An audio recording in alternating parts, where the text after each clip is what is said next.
સંત લુકના શુભ સંદેશમાંથી પાઠ, ચોથો અધ્યાય, કડી 38 થી 44. સભાગૃહમાંથી નીકળીને ઈસુ સિમોનને ઘેર ગયા. સિમોનની સાસુને સખત તાવ આવેલો હતો. તે લોકોએ ઈસુને તેને સાજી કરવાની વિનંતી કરી.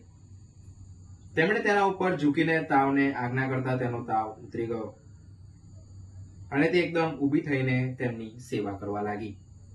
સૂર્યાસ્ત થતા જ જેના જેના સંબંધીઓ કોઈ પણ રોગથી પીડાતા હતા તેમને બધાને તેઓ ઈસુની પાસે લઈ આવ્યા અને ઈસુએ એકની ઉપર હાથ મૂકીને તેઓને સાજા કર્યા.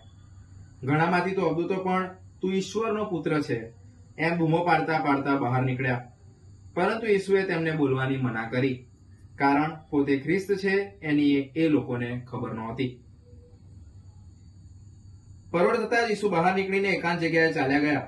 પણ લોકો શોધતા શોધતા તેમની પાસે જઈ પહોંચ્યા અને આગ્રહ કરવા લાગ્યા કે અમને છોડીને જશો નહીં. પણ તેમણે તેમને કહ્યું, બીજા ગામોને પણ મારે ઈશ્વરના રાજ્યના શુભ સમાચાર સંભળાવવાના છે, કારણ મને એટલા માટે જ મોકલ્યો છે.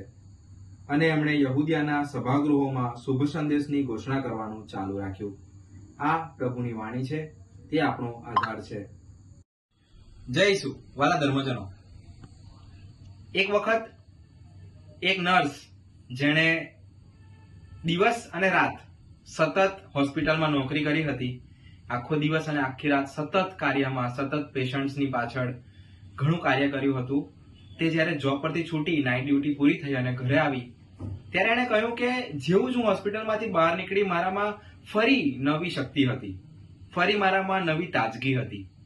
એટલે જે વ્યક્તિ સાંભળતો હતો એણે આશ્ચર્યમાં પૂછ્યું કે એવું કેવી રીતે હોઈ શકે, તમે 24 કલાક ડ્યુટી કરો અને તમે કેમ ના તાજગી પામી શકો?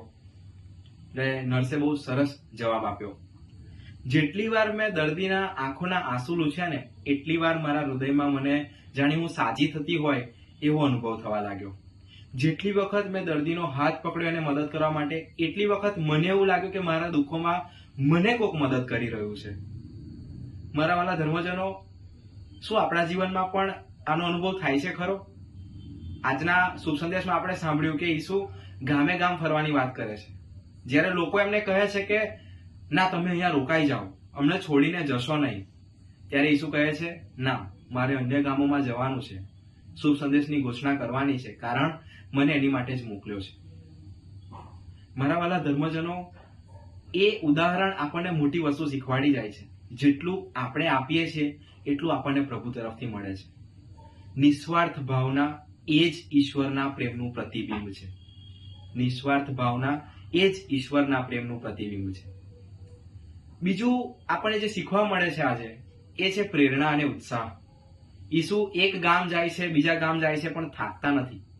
અન્ય ગામોમાં જવાનું ચાલુ રાખે છે, કારણ શુભ સંદેશ ફેલાવવાનો એ એમની ઉત્સાહ છે અને આપણને આજે એ પ્રેરણા મળે છે. આજે ધર્મસભા મહાન સંત એવા સંત ગ્રેગોરીનો પર્વ ઉજવે છે, જેઓ બહુ સરસ વાક્ય કહી ગયા છે કે બુદ્ધિશાળી એ લોકો નથી જે લોકો ખાલી શબ્દોમાં બુદ્ધિ બતાવે છે, બુદ્ધિશાળી એ લોકો છે જે પોતાના કાર્યોમાં પણ બુદ્ધિ બતાવે છે. મારા વાલા ધર્મજનો, ચાલો માત્ર શબ્દોમાં નહીં પણ આપણે આપણા કાર્ય થકી પણ આપણી શ્રદ્ધા પ્રભુ તરફ બતાવીએ. જય ઈસુ.